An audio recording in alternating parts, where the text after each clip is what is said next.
Welcome to panel 2 of day 3 in Gaza Tribunal. Our panel is titled Exposing Dehumanization. My name is Cemil Aydin, Professor of History at North Carolina Chapel Hill, and I will be honored to moderate this panel. As Professor Ilan Pape noted at the end of the last panel, there is a close connection between the Israeli project of Zionism and the European crisis of anti-Semitism, Europe's problem. And this all led to the famous line in the Balfour Declaration that the British Empire will create a national home for the Jews of Europe as a form of colonial settlement, which came at the expense of the destruction of Palestinian home, figuratively as a homeland, but also actual homes. And all our panelists will deal with this dehumanization and the question of Palestinian home and its destruction. Our first panelist is Professor Jeff Halper, who is the director of Israeli Committee Against House Demolition, and he will talk about his paper called Challenging the Matrix of Control and House Demolition. Jeff, the floor is yours.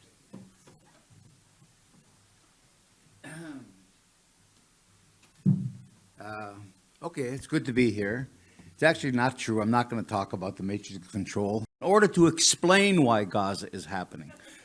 You know, I think what's been really great about these last couple days with the tribunal is that the people span, you know, from the purely academic to academic, you know, with very much of a political focus to try to contribute some academic analysis to the understanding of what's happening. You know, Phyllis talked about the role of civil society yesterday, and I'm sort of that other end of the spectrum, and that is I'm an academic, an engaged anthropologist, who's very much involved in I'm not at the university anymore. I'm the head of the Israeli Committee Against House Demolitions, and very much involved in the political process of trying to come to a resolution of all of this, not only protest and analyze and resist and so on, but you know, I'm also a member of a Palestinian-led group called the One Democratic State Campaign. So what I want to do today is kind of something, I'm not going to say anything you don't know. And Penny's analysis of genocide, you know, is much more detailed than what I'm going to present. What I'm going to present is what I kind of present to the public, because advocacy is very important. If civil society, you know, it's not enough. I don't completely agree with Phyllis, actually. It's not enough to mobilize civil society. Civil society has to be mobilized in a way that is focused, that it knows what the problem is, that it can advocate in the halls of power or on the media, you know, in an articulate way, not only that we're against this or this, but they have to be able to articulate what the issue is. And at the same time, and this is really what's lacking, we have to have a political program. I'm not going to talk about that today, but that's, you know, all this is going towards, you know, to what end? The question really has to be to what end? So what I want to do is just show you a little bit how I would explain Gaza, and in a sense, try to get people to understand the logic. If we can get them to understand the logic, then they get it. And now they can, when new things happen in Gaza, there's new news, there's a new development, somebody says something, they're able to plug that in because they get the logic of what's going on in terms of Zionist settler colonialism. So where I only have a few minutes, so I can't really go into detail. Where I begin is we can't use the term, we should stop using the term conflict. And what's been very gratifying the last 2 days is I don't think I've heard the word conflict. So we're all aware of that it's the wrong framing, it's a destructive framing because it creates this false symmetry between the colonizer and the colonized. And of course, it has its own logic and its own dynamic that leads to two-state solutions and other kinds of unjust and unworkable ideas. But rather, I try to name exactly what we're engaged in that I frame as a struggle against Zionist settler colonialism. And then I see the settler colonial movement as having four. I mean, there's all kinds of ways to present it. I mean, there's 6 phases, and there's, everybody has an analysis, and they all fit in together. But, to help people understand it in kind of a more, not simplistic way, but in a way that they can use it, especially if we're talking to people that aren't academics, I say there's 4 stages of Zionist settler colonialism. The first stage is unilateral invasion and settlement. And the unilateral part is very important because, again, conflict begins to assume 2 sides. There's 2 sides, and the sides have to negotiate. And what the conflict model does, of course, is it elevates Zionism to a legitimate side, where, as we all know, colonialism is never legitimate. It's always illegal, immoral, unjust.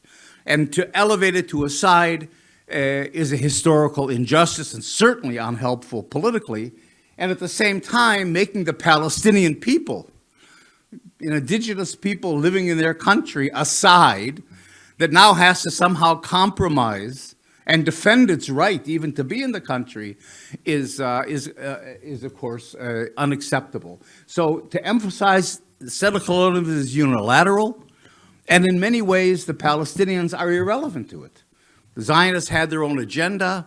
As Elon said, it was a European project, and they came in to take over the land. And so you can see even in the pattern of Zionist settlement before 1948, you already begin to see the modern map of Israel and the West Bank beginning to emerge at that time. The second stage of settler colonialism is, of course, the transformation of an Arab country into a Jewish country. And here, as Penny's talked about in many cases how the legal system and legal terminology is inadequate. And I think here's a good case of that. The best term, it is a term we almost never use and never hear, for capturing the essence of what Zionism is all about, what the settler colonial project is all about, is Judaization. And it's a term that the Zionist movement used. It's a term that's used officially today. We're Judaizing the Galilee. We're Judaizing Jerusalem. We're Judaizing Palestine. That term is especially important because it captures more than any other term I know exactly what the purpose of Zionism and what the goal of Zionism is. So if you're going to explain particular events like or processes like Gaza, or like settler colonialism, or where Israel is going, or how can we resolve this, if you don't understand the concept of Judaization as the basis of it, you don't get it. I don't think any other term gives that comprehensive understanding of where exactly this whole what this whole project is and where it's going. And of course, the flip side of Judaization is de-Arabization. And you can see very much the process, I mean, we all know this, the process of Judaization, of transforming an Arab country into a Jewish country. And of course, this is all, it continues today. Here's the map of already the plan for resettling Gaza, that the settlers have developed.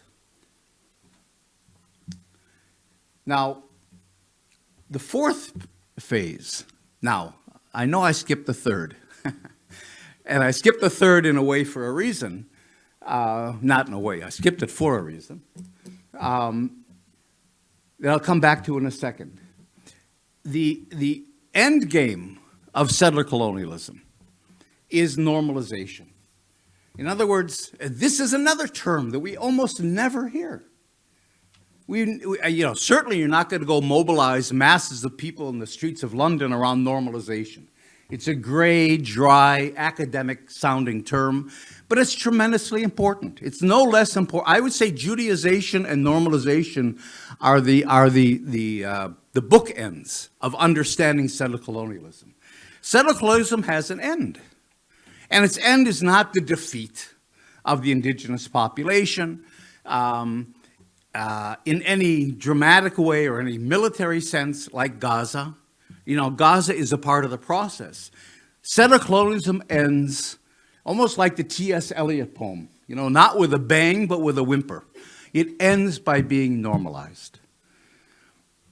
It's just normalized. It becomes, you know, the perception of what reality is. It's on the map.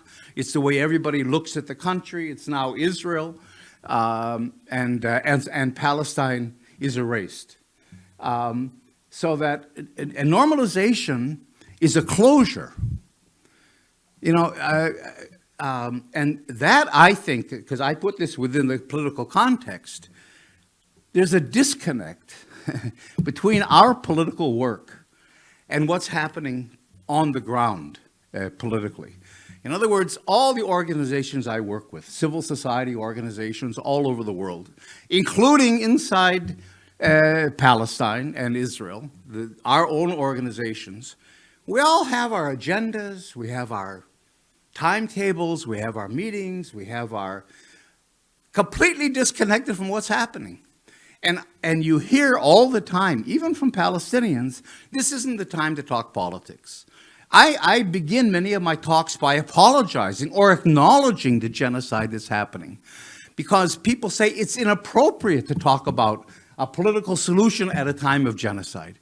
First, we deal with the genocide, and then we deal with all this other political stuff.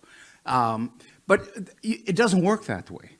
We have to multitask. The world does not stop its political motion just because it doesn't fit our timetable. I was in a meeting of our One Democratic State group a couple days ago where people are talking about, well, maybe in another year we'll declare ourselves a political movement. I mean, there's a complete disconnect. There's an urgency here that somehow is missing in our discussions and so on. Normalization is happening.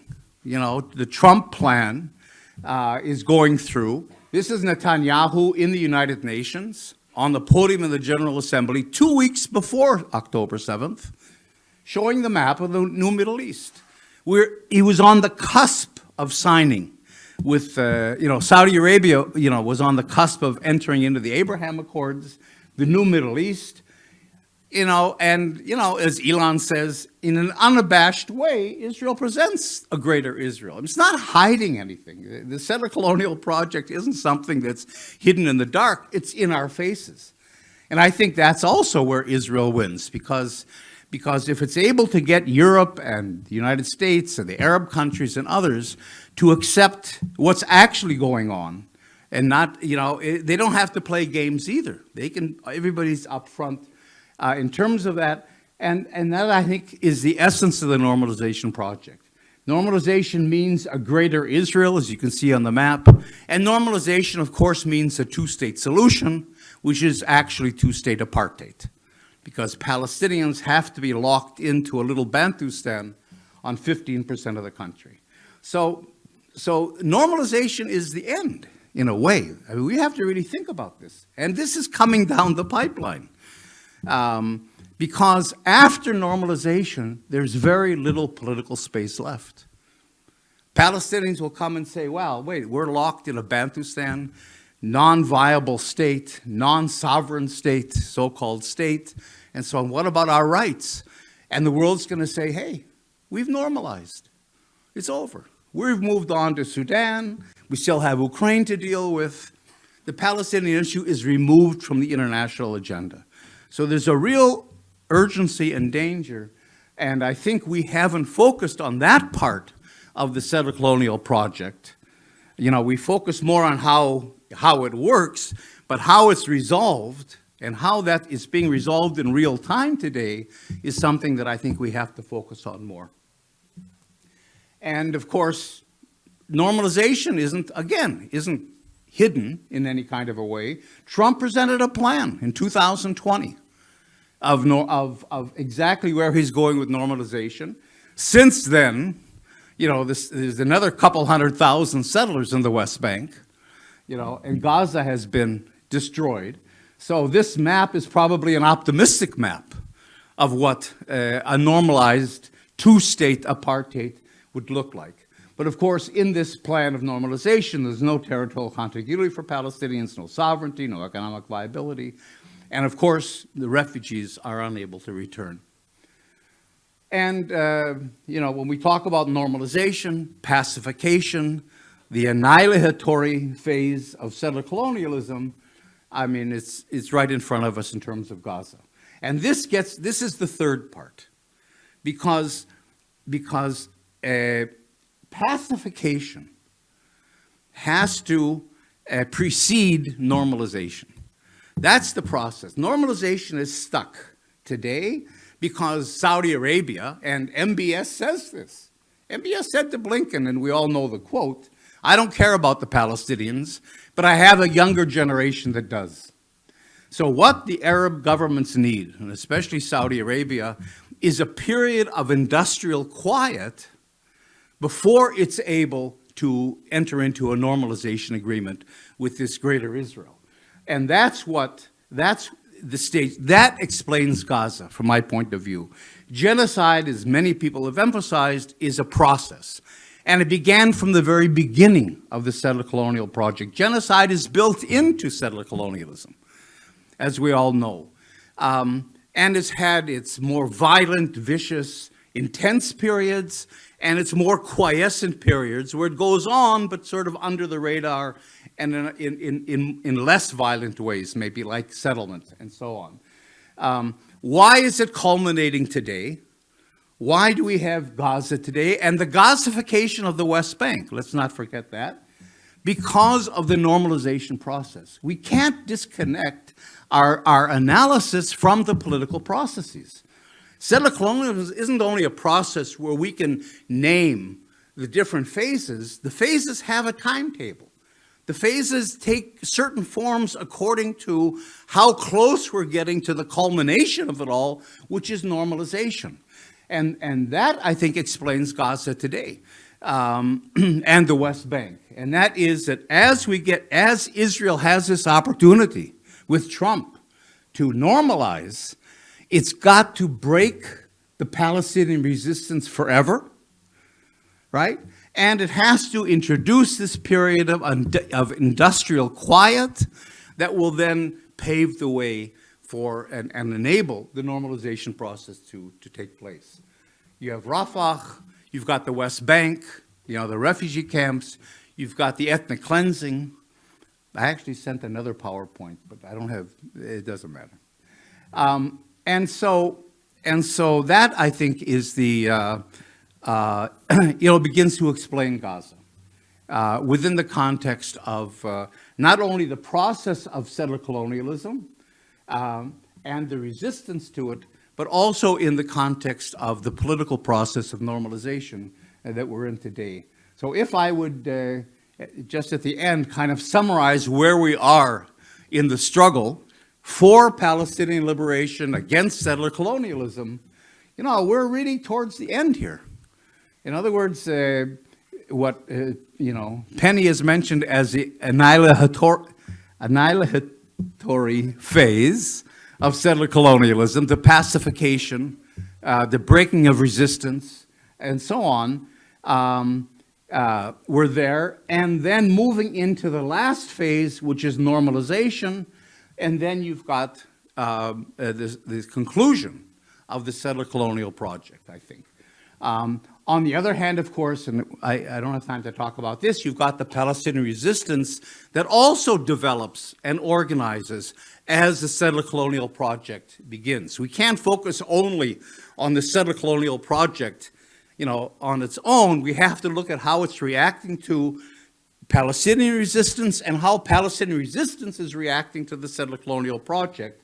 And I think we're at the stage now, and this I go back to the point I made before, where resistance has been strong all these years. You know, we've had the resistance in Gaza the last couple of years, in the refugee camps now. Resistance takes different forms. But at some point, there's got to be a political program. There cannot be, you can't be in a political struggle without a political program. And without a political program, we're unable to summon power. The Palestinians, I believe, have the ability to summon the power to effectively fight against the settler colonial project. You know, we see the mobilization of the world for Palestinians, but what they're lacking is the summoning of power. And in some ways, the resistance has kind of been left alone. I mean, here, the resistance is going on, but our side of it, the academics, the intellectuals, the political people, those that can take the resistance and move it into a political program and become political actors, we're falling down on the game. We are not picking up our end of the struggle, I think, and that's the problem. So whether the Palestinians summon power and what the political program will be, that has to be a political program that addresses the logic of settler colonialism. We'll see. But this, I think, is where we are today. So I'll leave it at that. And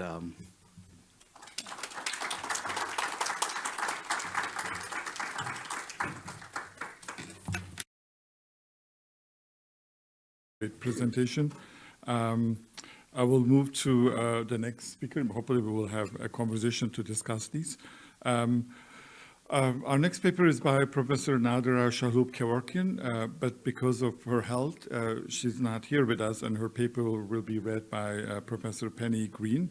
Nadera is a Palestinian Jerusalemite feminist whose scholarship on the settler colonial states' brutality, unchilding, securitized and sacralized politics, state crime, law, and society and global feminist politics challenges the epistemic violence against Palestinian people. She's a professor extraordinaris at the University of South Africa and a global chair in law at Queen Mary University in London. Penny? We will read the paper.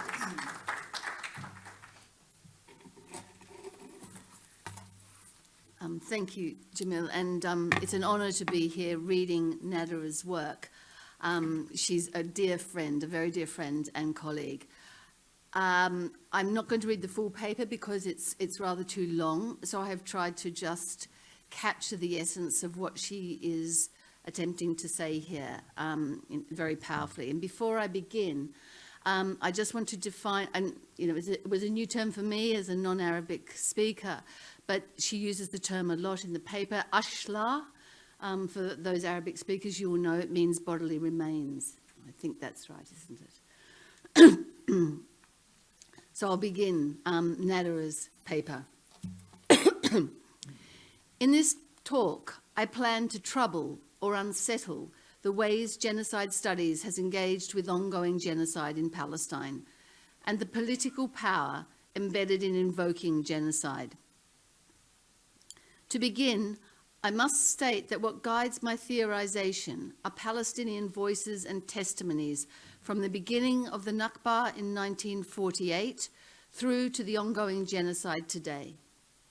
Palestinian voices, like the voice of Fatme, the Gazan mother, that went viral in October 2023 when she went to get food for her children, only to come back and find their scattered body parts, ashla.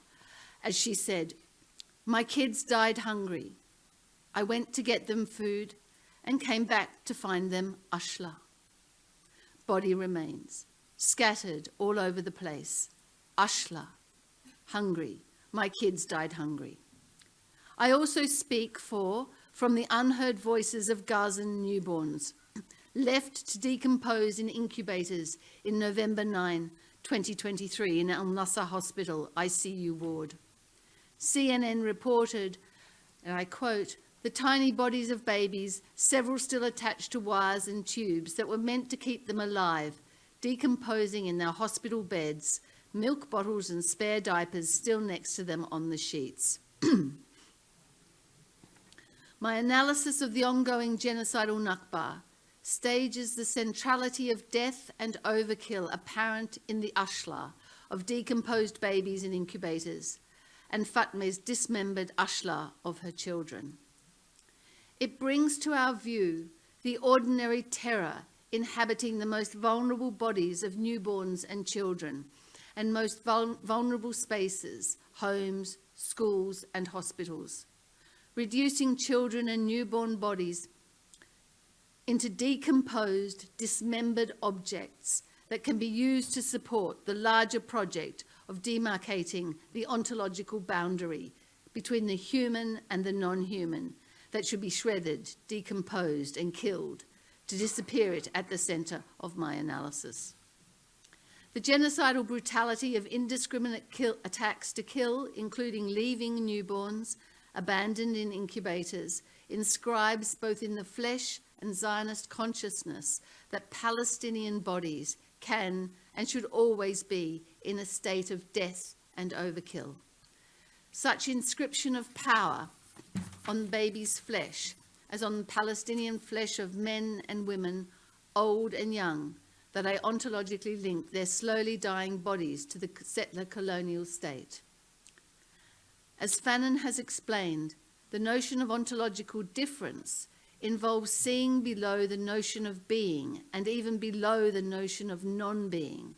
Hence his insistence on talking about the colonized and the tensions that emerge in the flesh land, and I would say the cut, scattered, burned flesh and bones. Seen through the prism of the incomprehensible ashla, the racialized being, voided of life, is deprived of his or her humanity, and Palestinian unwholeness is maintained and extended.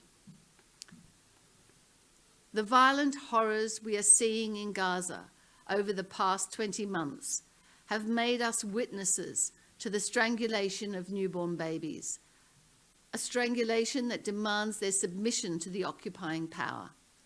What we have witnessed through these horrors is part of the Israeli necropenological global and local regime. We witnessed another glimpse just recently, this month, through the intentional starvation of Palestinian children and their communities by Israeli expansionist greed. Another blatant example of Israel's necropenological regime happened on May 5th, 2025, when a group of Israeli soldiers filmed themselves blowing up a building in Gaza, using the colour blue for the gender reveal meant to celebrate the birth of the settler's child. This horrific act of celebration, while abandoning newborns in incubators, bombing entire families while at home or in their tents, in hospitals while caretaking, the indiscriminate assassinations of doctors, journalists, educators, and more, reveals the hunger for Palestinian unending death. It is from the silent voices of those shredded newborn babies as ashlar, and through the necropolitical brutality of the gender reveal, using the Palestinian ashlar, that I read the brutality of the occupier. It is against this deadly enfleshed ontology and the centrality of death in this ontology that I read the scattered body parts, the ashlar, the decomposed babies' overwhelming presence as a strong voice to guide my analyses. My ontological analysis is guided through the figurative occupation and possession of the decomposed Palestinian body. It is on this body that we can read the Zionist wanton use of violence to understand the centrality of death, killing and overkilling of the settler colonial project. The emotions of pleasure and joy expressed by Israeli soldiers during the gender reveal in May that I just mentioned expresses the Zionist colonizer ideology. This ideology rejoices over Palestinian maiming, death and suffering. As they literally blew up Palestinian bodies, the soldiers celebrated by chanting, "It's a boy." What does this suggest about Zionist ideology?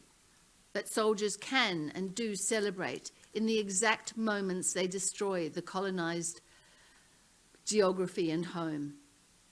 This convergence of violence and pleasure, so spectacularly live-streamed, demonstrated through the gender reveal bombing, with its monstrosity, exposes the local and global ontological politics and dilemmas facing genocide studies today.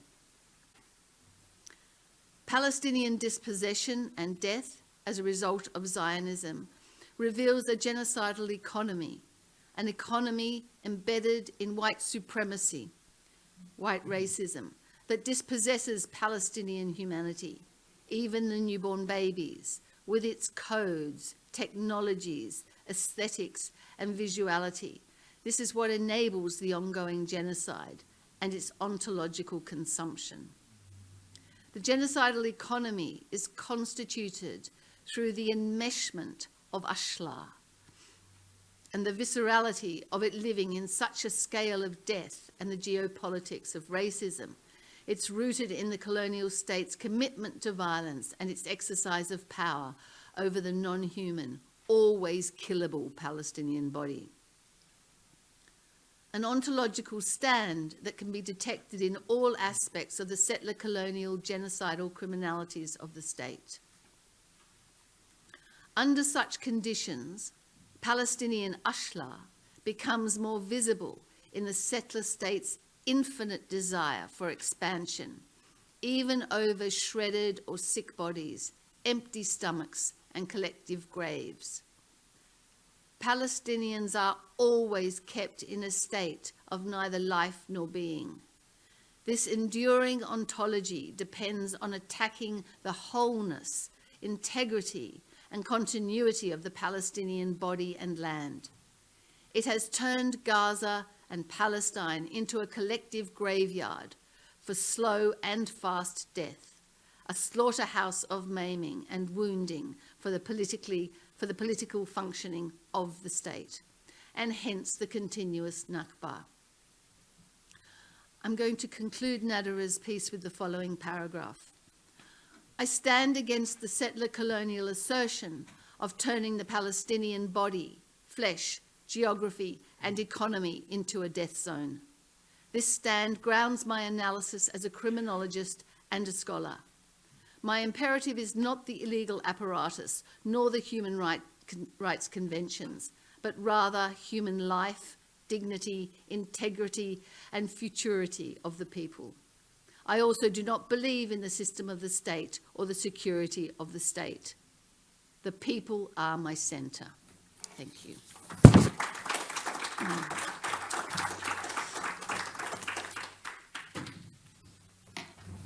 Thank you to Nadera and Penny. Our third speaker in this panel is Professor Henrietta Zeffert, whose paper is titled The Unmaking of the Palestinian Home. She's a lecturer in the School of Law, University College Cork, Ireland.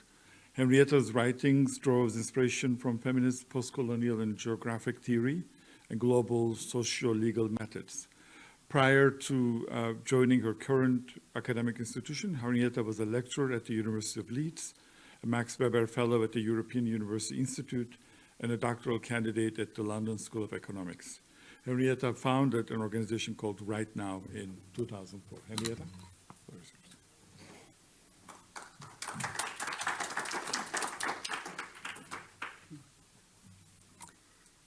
Thank you so much.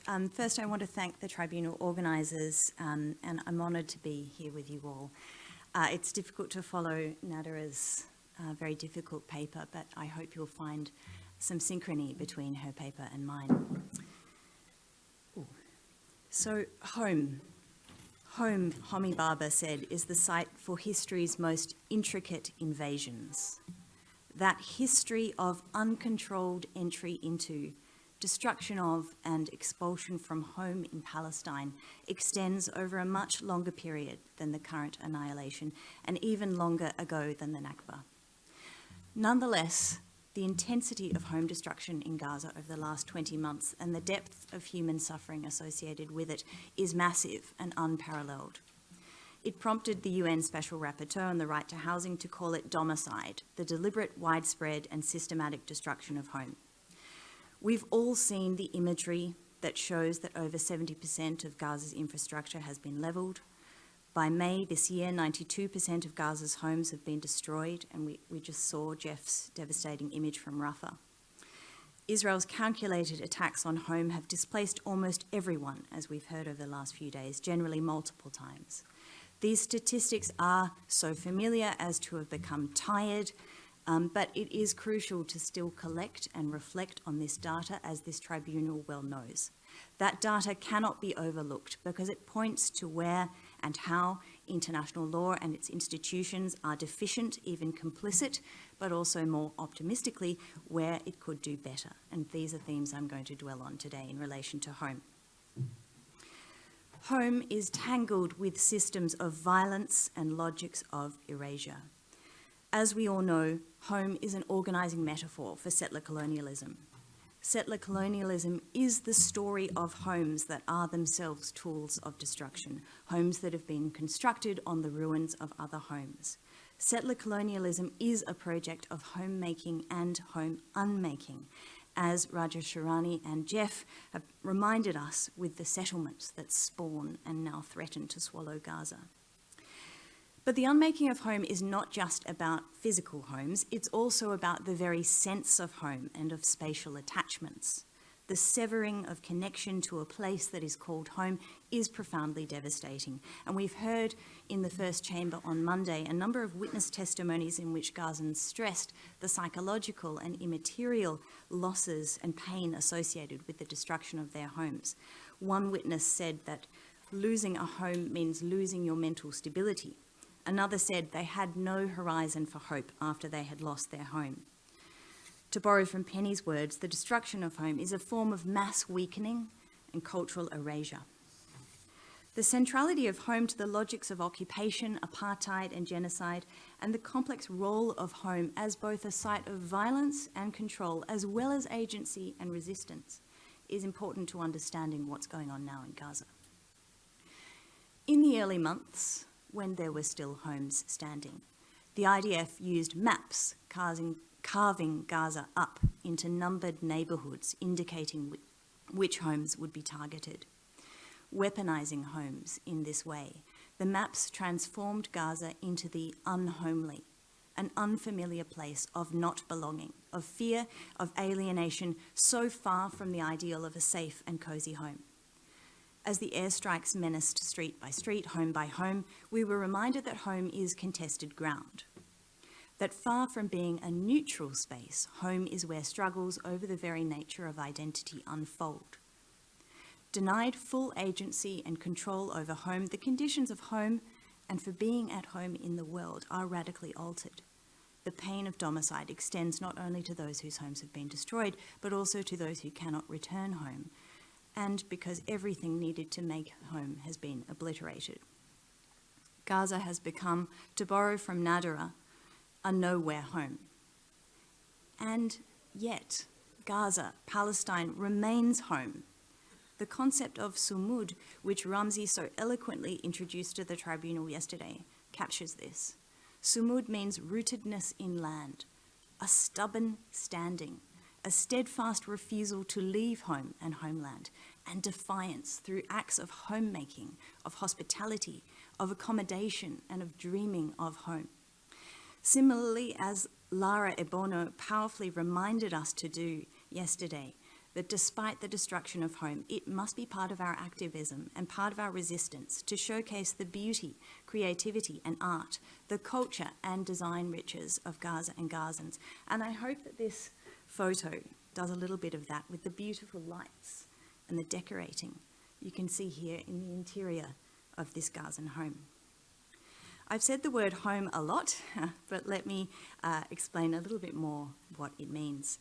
It's much more than a place in which we live. It's a complex, multidimensional concept comprising an array of feelings and experiences. It is at once a material, affective, and imaginative space. In its most expansive sense, home is being and belonging in the world. To quote Nadera again, it's a psychological and epistemological space of yearning, of radical thinking and belonging.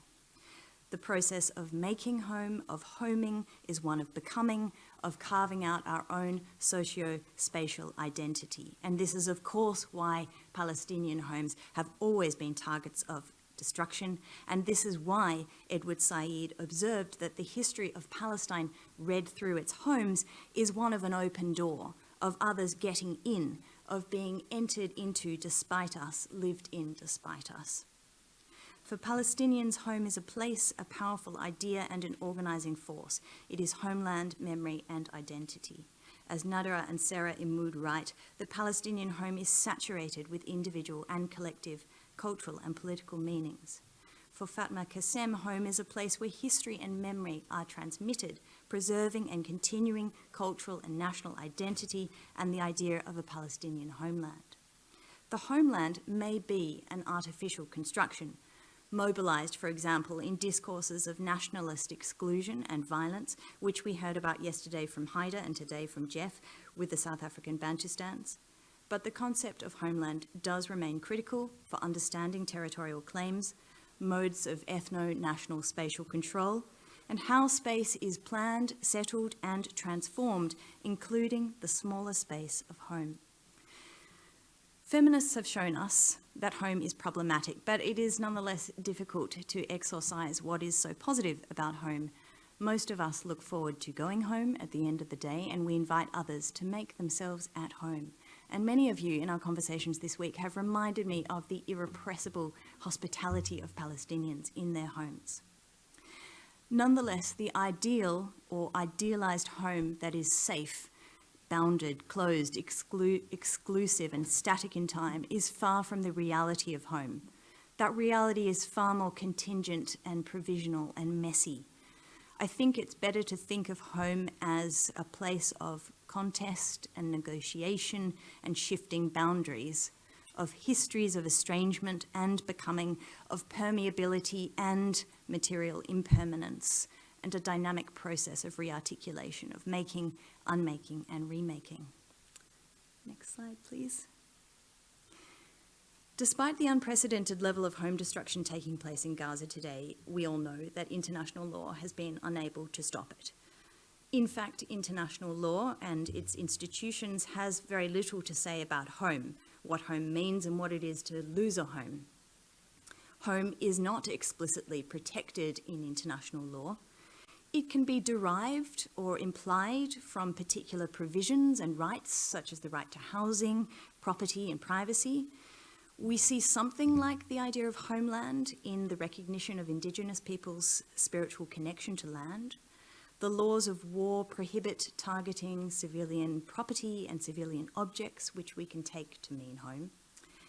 Yet home is so far from a derived experience. Home is real life. Home is embodied. Home is emplaced. Home is multiple. Most of us would say that home is in a few different places. Home is mobile. We carry it with us across place and time. It is present, past, and future. As Sarah Ahmed writes, home is storytelling, colonialism, racial discrimination, class relations, and the politics of gender. And so it is that home, as a central aspect of liberation praxis, has remained invisible in modern international law and its conversations, with its patriarchal conceptions of struggles for justice, self-determination and statehood, and its roots in colonial order. But this does not mean that international law is inactive in the space of home.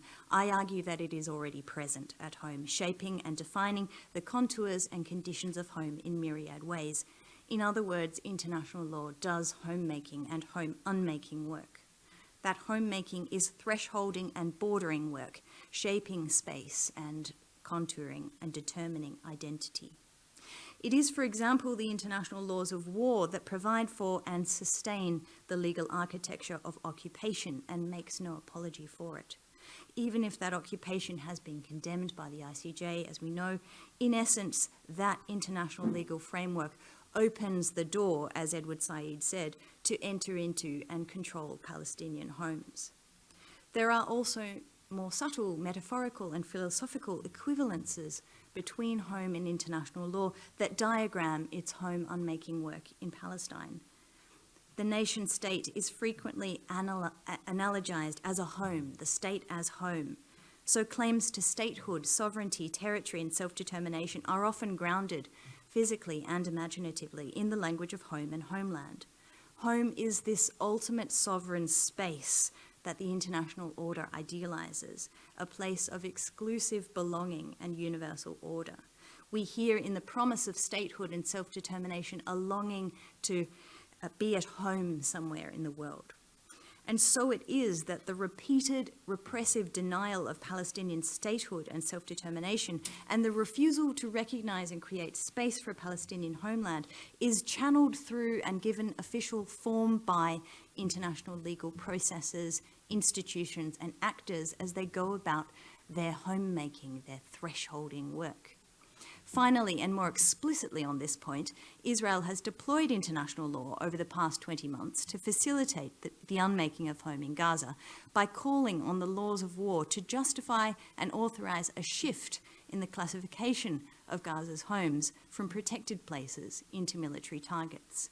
This makes international law complicit in home destruction whilst also drawing it into a larger myth about Gazans as people without a home, without a connection to a soil of significance, which of course is a dehumanizing and distortive narrative, a discourse of erasure and historical revision, which Israel has been constructing for decades. So with no protection for home in international law or prohibition of its destruction, and notwithstanding international law's complicity in the unmaking of home in Gaza, recently, there have been calls to make domicide an actual crime under international law. Some might argue that criminalising domicide is unnecessary because home destruction falls within existing categories of international crime, such as war crimes.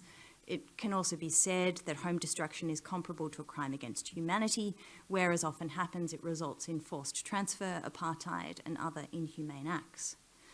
Home destruction may also precipitate genocide. In the ICJ's January 2024 order, the court mentioned home 8 times in a short 29-page judgment, underlining the link between home destruction and genocide. That link is not without historical precedent. In Myanmar and Rwanda, in Bosnia and Herzegovina, genocide and domicide were tightly entwined. These are important legal and historical comparisons.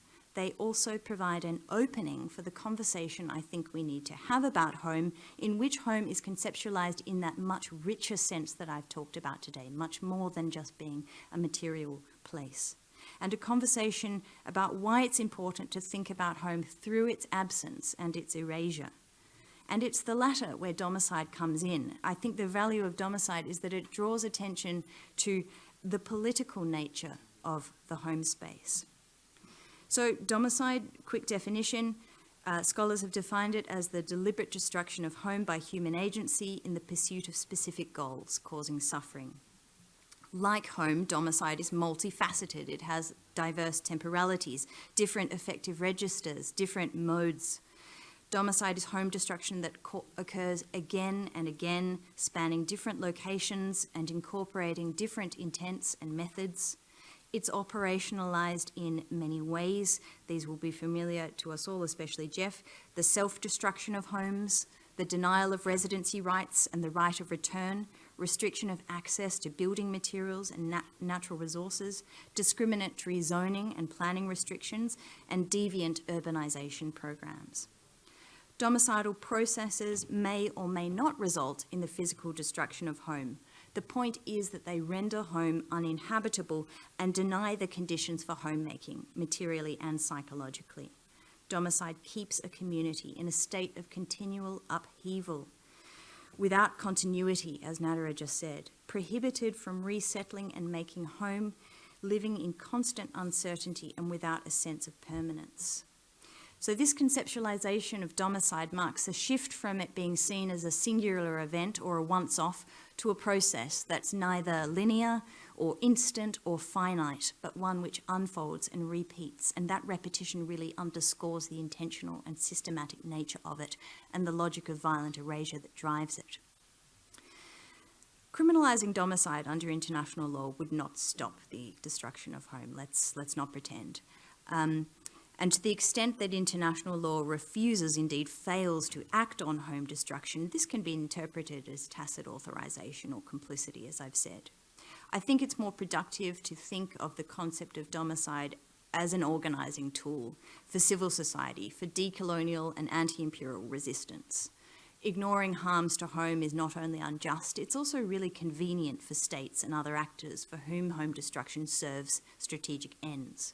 When home and its destruction is viewed through the much richer, more complex lens that I've talked about today, domicide becomes about much more than legal accountability for perpetrators and redress for victims, even though those remain important. Domicide is about seeing the violence done to home and through home in support of settler colonialism, ethnic oppression, apartheid, genocide, and other acts that undermine the ability of people to make home. It's also about acknowledging the yearning for home and homeland and the violence done in the name of that yearning, often strategically and often by deploying law, including international law, to facilitate it and legitimise it. Next slide, please. So before we began here at the tribunal, I visited the War Childhood Museum in Sarajevo. During the siege of Sarajevo, 65% of the city's homes were destroyed. Sarajevo is, to quote the Architectural Society, a city that does not forget. And indeed, many of the artefacts in this museum, which I urge you to visit, elicit home as a vessel of memories, of sustenance for identity, and a site to resist dispossession and dehumanization. So as a final note, I think we should also be looking at domicide in Palestine through larger geopolitical and geolegal lenses. International law is just one among many other participants in what I call the global regime of unhoming. This comprises all the institutions, systems, structures, arrangements, and logics that determine whether Palestinians can and cannot make a home in the world and where. A larger view of domicide needs to consider also the political economy and racial capitalism of homemaking and unmaking. As Lara urged us yesterday, we must ask, who profits, for example, from plans to rebuild Gaza? When international organisations say it will take millions and years to rebuild, what is their agenda? And do these statements not dangerously ease the way for expulsion from Gaza and permanent displacement? To me, this is all part of the global regime of unhoming, which fuels a politics of belonging that has for too long divided the world into us and them, we who are at home and them, Palestinians, who are made to feel not at home. International law's participation in unhoming does not mean that we have to abandon it or disengage from it, but we should examine its place in the assemblages of power that are connected with home destruction and the narratives of erasure and manufactured estrangement from home, and consider how homemaking work can be redirected towards more just and less violent outcomes. Following Michelle's suggestion yesterday in relation to international courts, how might we transform and reimagine what international law is doing in the space of home? Home is a special place, but it is also, and it should be, a very ordinary place, full of ordinary, everyday things and practices. Home in Gaza today is far from ordinary, but let us hope that it will return to that.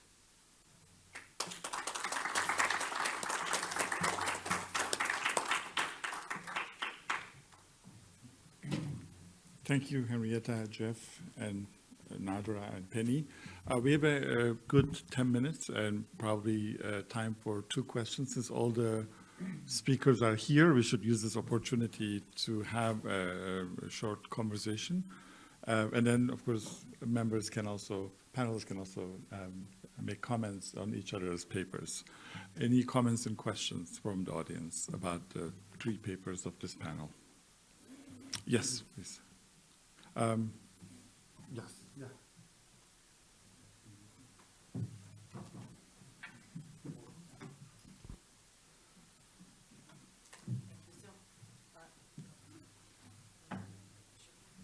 Hello? Okay. Hi. This panel was incredible. My question is for Jeff. Can you talk a little bit about the Palestinian Authority and its role in the normalization, pacification process? What you think, if you think there's a role, I think you might, and what you think is the driving force behind that collaboration? Is it simply power? Is it money? Is it all of the above? Is it other things? To tell you the truth, I feel uncomfortable. I think this would be a better question presented to Palestinians. I feel a little uncomfortable criticizing. It's not on? Or it doesn't? With my voice, is on? How do you use this one? Okay. I'd rather have a Palestinian maybe answer that, although obviously I have my views. Look, everywhere in a settler colonial project, you have to have the collaborators. There has to be some. I mean, this is something that's interesting that hasn't been explored. There's a relationship between the colonists and the colonized. It isn't simply, it isn't only a matter of repression or violence or displacement, or, it is unilateral, as I tried to say, in terms of the goals of the project, and the rights and the well-being of the indigenous play no role whatsoever in the thoughts of the settlers. But at the same time, they have to adopt different strategies. They have to buy land sometimes. Certainly Zionism in the early phases, they had to buy land. They had to deal with their landlords, whether in Beirut or local landlords. They had to deal with the Ottoman authorities. And then, of course, already in 1909, you had the first Jewish militias beginning to emerge. The Shomrim, the Guards, and those kinds of groups. So already there was resistance on the part of the peasants who were being displaced but didn't own the land. And so there were all kinds of attempts, and that goes into almost into the present day, of village leagues, of trying to identify. It's like the Americans had identified some Native American and made him a chief of a tribe. So they identified certain Palestinians that they could work with and made them the sheikh or the mukhtar or something like that. So in other words, it's very complicated, but there's a relationship, and I think that follows into this whole thing with the Palestinian Authority. There's a relationship, and obviously the Palestinian Authority. I don't know. I mean, I could say so many things, but it has its interests, and I think it's corrupt. It's a VIP kind of an organization, and it's become this collaborationist regime that dismantles the Palestinian movement in a way. So maybe I'll leave it at that. We have another two short questions. One person and the next, and then respond. Yeah, the person in the middle.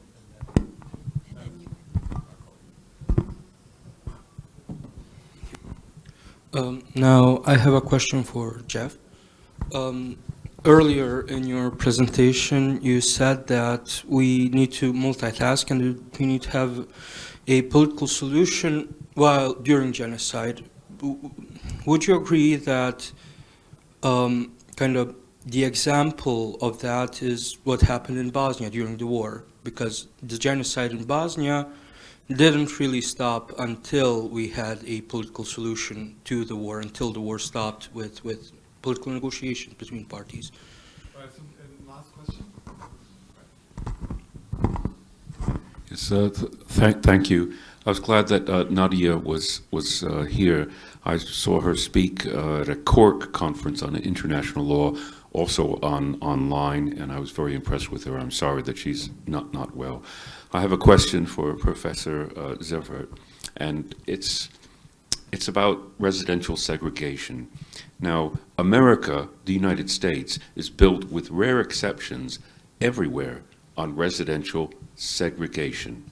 I wonder if this is true in so-called Israel between Palestinians and Jews, and if there's been research done on it. Thank you. I have to. Thanks so much for the question, but